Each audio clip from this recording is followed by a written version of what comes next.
Angin sore itu bertiup pelan di tepi pantai. Matahari mulai condong ke barat, memantulkan cahaya jingga ke permukaan air laut yang berkilau. 5 anak muda masing-masing bernama Fadli, Arman, Erik, Ningsih, dan Ramla. Mereka duduk santai di tepi pantai, menikmati kopi hangat dan pisang goreng sambil mengobrol ringan. Tawa mereka lepas, suara deburan ombak menjadi musik alami yang menenangkan. Namun, obrolan mereka sore itu punya satu benang merah yang sama, yaitu film yang mereka tonton di malam sebelumnya. Sebuah film horor di televisi dengan judul Jai Langkung. "Aku gak nyangka filmnya serem banget," ujar Ramla sambil menggigil kecil. "Itu boneka kayu sama mantra aneh itu, aduh merinding aku ingatnya." Arman tertawa, tetapi nadanya agak menantang. "Ah, itu cuma film, adegan cerita fiksi yang dibuat agar seru dan seram. Semua efek suara, trik kamera, itu cuma mitos. Mana ada arwah atau setan mau datang gara-gara boneka dari tempurung kepala," kata Arman dengan nada menantang. "Hah, tempurung kepala? Kelapa tahu," jawab Ramla sambil tertawa kecil yang diikuti oleh tawa teman lainnya. Erik yang dari tadi duduk sambil mengunyah pisang goreng yang mereka beli di warung gorengan, tiba-tiba menimpali. "Tapi kan katanya permainan itu emang ada dari dulu, bahkan sebelum ada filmnya." Mata Ningsih berbinar, tapi juga ragu. "Kalau memang benar, kenapa kita nggak coba aja? Kita bisa buktiin. Apakah ini cuma cerita? Atau ya siapa tahu beneran ada?" Ucapan itu membuat semua terdiam sejenak. Angin laut berhembus, membawa aroma asin. Fadli yang dari tadi hanya mendengarkan, akhirnya bicara. "Kalau beneran mau coba, kita harus serius. Katanya sih waktunya paling ampuh itu malam Jumat, tengah malam. Berani coba?" Senyum tipis terbentuk di wajah Arman. "Beranilah, kita cuma mau buktiin. Nanti ketahuan jika ini hanya omong kosong." Kesepakatan gila itu pun dibuat. Mereka akan mencoba memanggil Jai Langkung di tepi pantai ini, tepat tengah malam pada malam Jumat. Malam Jumat pun tiba. Langit gelap tanpa bintang, hanya rembulan pucat yang sesekali tertutup awan. Ombak memecah di tepi pantai dengan ritme yang terdengar lebih berat dari biasanya. 5 sosok itu kembali ke tempat yang sama, membawa satu boneka sederhana yang dibuat dari tempurung kelapa kecil yang diselimuti kain putih, dan selembar kain putih terlipat yang ditaruh di depan mereka. Mereka membentuk lingkaran, di tengahnya diletakkan boneka itu. Lilin-lilin kecil menyala di sekelilingnya. Udara malam begitu lembab, membuat nafas terasa berat. Angin malam itu bertiup seadanya, seolah menyetujui apa yang sedang mereka lakukan. Lalu, Erik membuka selembar catatan kecil yang berisi mantra yang mereka tulis saat nonton film tersebut, dan kebetulan mereka ingat mantra itu saat dibacakan oleh pemeran film tersebut. Suaranya sedikit bergetar saat membaca. "Jai Langkung, Jai Langkung, di sini ada pesta kecil. Datang tak dijemput, pulang tak diantar." Lalu mereka membaca mantra itu dengan pelan. Mereka duduk melingkar. Awalnya tak terjadi apa-apa. Sesekali tertawa kecil namun gugup. Hingga 10 menit kemudian, tiba-tiba angin bertiup lebih kencang dari biasanya. Nyala lilin bergoyang liar, dan satu persatu padam, menyisakan kegelapan yang hanya diterangi rembulan redup. Awalnya mereka hanya mengira angin laut yang bertiup. pasti cuma angin laut, bisik Arman, mencoba menenangkan diri meski wajahnya mulai tegang dan gemetar kecil.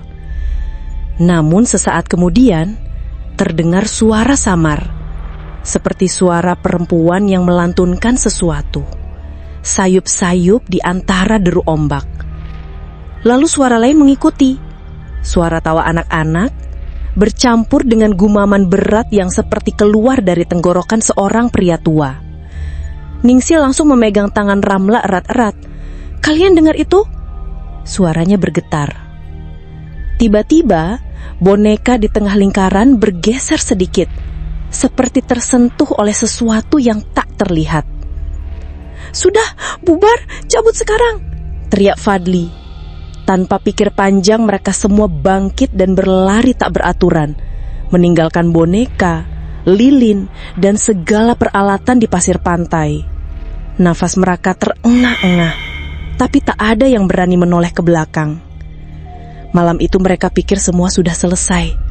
Mereka pikir dengan meninggalkan permainan itu, mereka aman. Tapi yang tidak mereka tahu, itu baru dimulai. Malam pertama setelah kejadian di pantai, suasana rumah masing-masing terasa berbeda dari sebelumnya.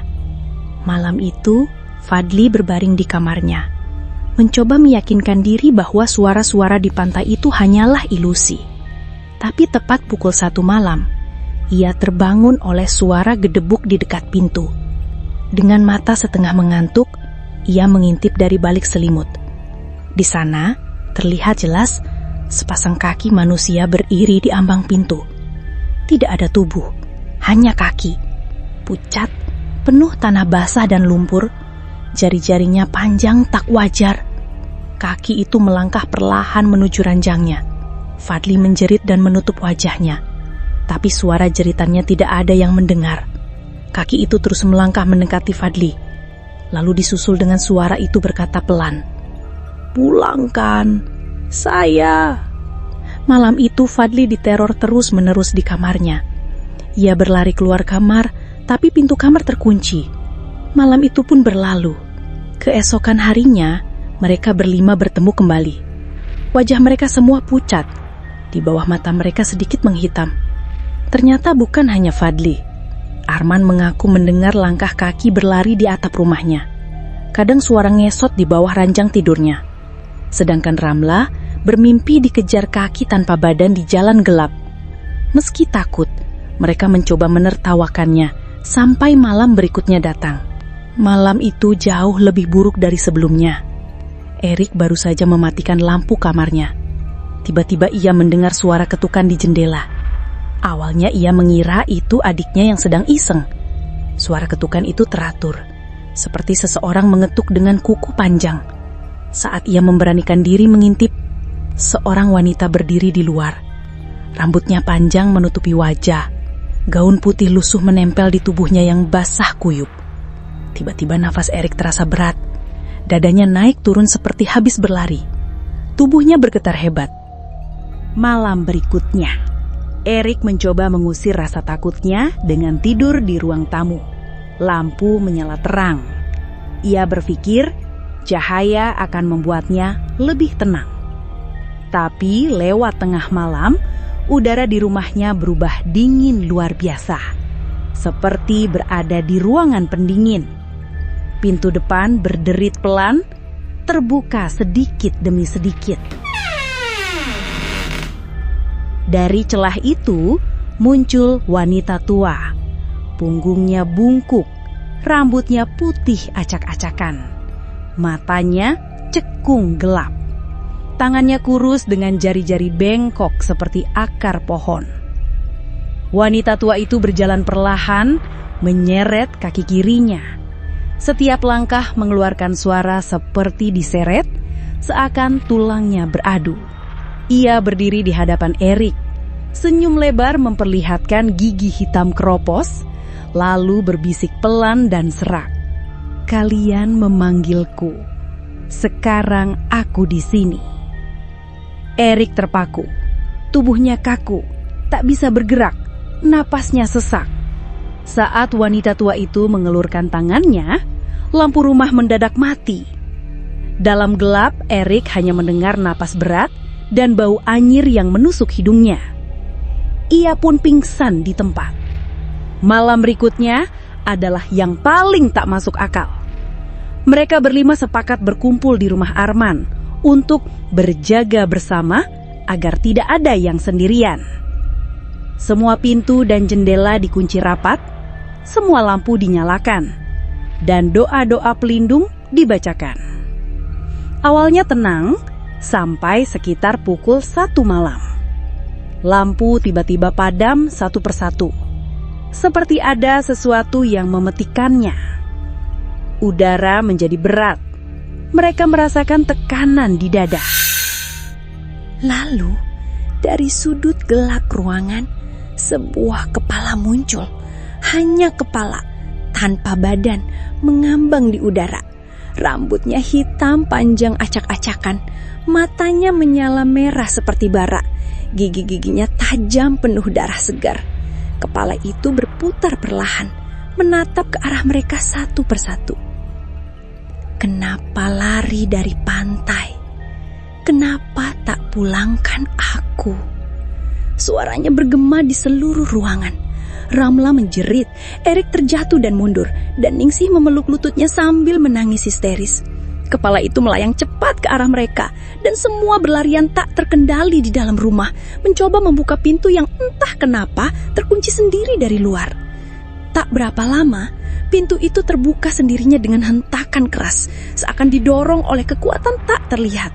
Mereka berlari keluar, menembus malam tanpa tujuan jelas, hanya ingin menjauh sejauh mungkin dari rumah itu. Mereka baru berhenti setelah bertemu seorang bapak tua di ujung kampung yang menatap mereka dengan tatapan serius. Tanpa banyak tanya, bapak itu memanggil mereka masuk ke rumahnya lalu bertanya, "Ada apa dengan kalian?" Lalu mereka menceritakan semua kejadian yang mereka alami.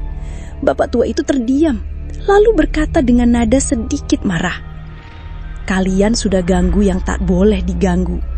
Kalian telah membangkitkannya." Bapak itu ternyata seorang orang pintar yang sudah lama dikenal di daerah itu. Ia memandikan mereka dengan air doa dan membakar kemenyan. Setelah itu ia berkata lagi, "Jangan pernah bermain-main dengan dunia yang bukan milik kalian. Apalagi memanggil dengan cara sembarang.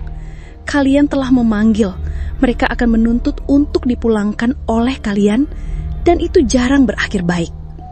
Mereka mengangguk, tak berani membantah. Malam itu, mereka menginap di rumah sang orang pintar.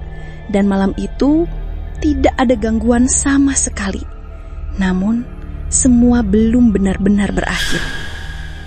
Pagi itu, udara terasa berbeda. Matahari bersinar cerah. Namun hati 5 anak muda itu masih diliputi rasa cemas bercampur takut. Mereka duduk di ruang tamu rumah orang pintar itu, sambil minum teh hangat yang disuguhkan. Wajah mereka masih pucat, mata sembab karena kurang tidur, dan pikiran mereka masih diliputi bayangan dari teror 5 malam terakhir.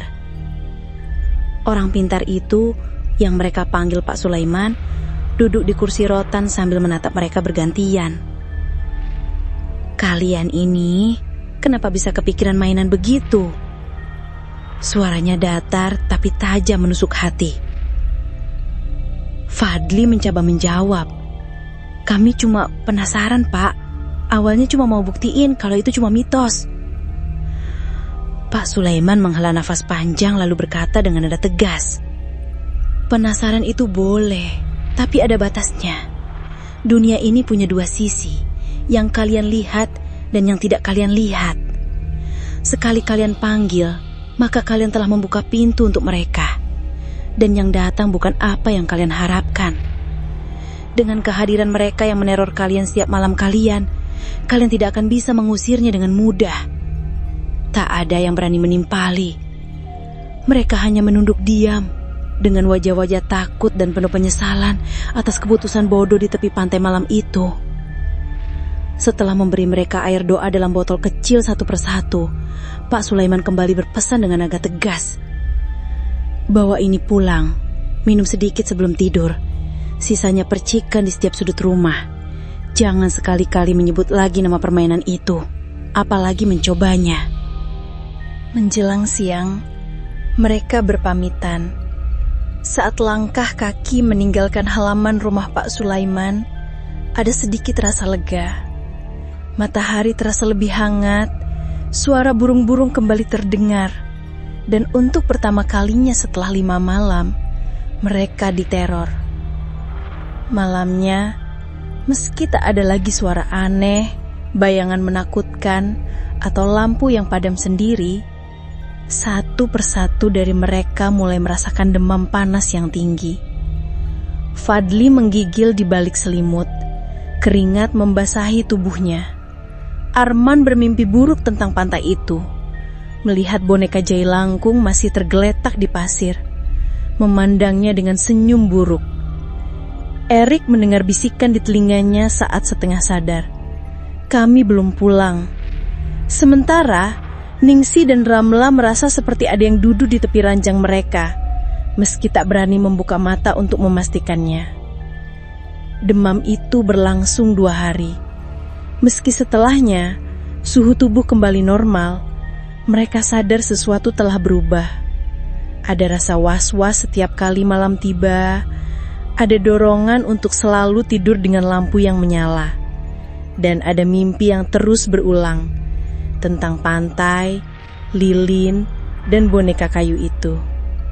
Mereka sepakat tidak pernah lagi membicarakan malam itu secara rinci. Hanya sebuah pelajaran pahit yang tersimpan rapat di ingatan. Rasa penasaran yang salah tempat bisa membuka pintu pada hal-hal yang seharusnya tetap tertutup selamanya. Dan entah kenapa, setiap kali mereka tanpa sengaja melewati pantai itu di siang hari, mereka selalu merasa seperti ada mata yang mengawasi dari balik gulungan ombak. Apakah ada yang mencobanya?